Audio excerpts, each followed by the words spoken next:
You may not have known that district attorneys across North Carolina keep a list of officers and deputies they feel they cannot trust on the stand. It's called a Giglio list. It refers to a Supreme Court decision that requires prosecutors to disclose any information on the actions of officers who could affect their credibility in court, or that could. Over the past several weeks, WECT's Michael Pratt, along with the North Carolina Watchdog Collaborative Network, have been working to acquire these documents to shed some light on just how many officers and deputies are Giglio impaired. What did you find out, Michael? Well, we learned a lot about the process and the purpose of these Giglio letters. Unfortunately, though, prosecutors across the state refused to provide us with their letters, claiming that they were confidential investigative records. But attorneys we spoke with disagree with that decision.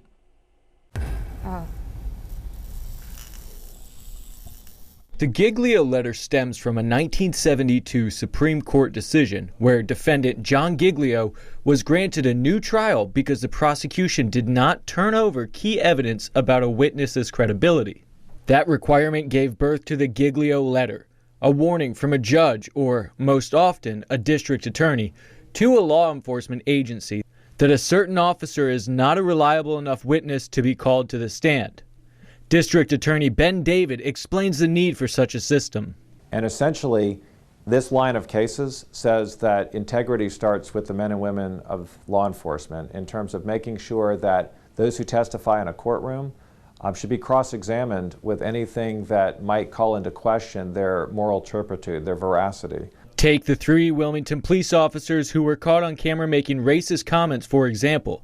Although their words did not meet the threshold to be considered a crime, David says their actions could impact cases down the road, so extra precautions were taken. So what we did is we said not only are they immediately fired, but they should never hold the badge again anywhere in this great state. That's what this policy does. The public nature of that situation is rare because most DAs won't release Giglio letters citing confidentiality. However, attorney Mike Toddy says those records should be public and that the excuse doesn't hold up. They don't fit the record of violations, I want to make sure I say it right, violations of law or criminal intelligence information that is defined in the statute. Well, if they're not specifically statutorily exempt, then they're public. And that's about the crux of it. That's why some believe identifying officers with questionable histories is critical to ensure public trust in law enforcement and could be a key part of criminal justice reforms. And releasing Giglio letters is a big part of that. I don't understand how you can have somebody in law enforcement that is not permitted to do the job of law enforcement, that is, try to prevent or solve crimes and do investigations, and not have them available to testify. I don't see the value proposition for the public in having that person as a member of the force. And it's a fair question and one that needs answers, but until those records are made public, we'll never know just how many police officers and sheriff's deputies are deemed untrustworthy by district attorneys. Michael Pratt, WECT News.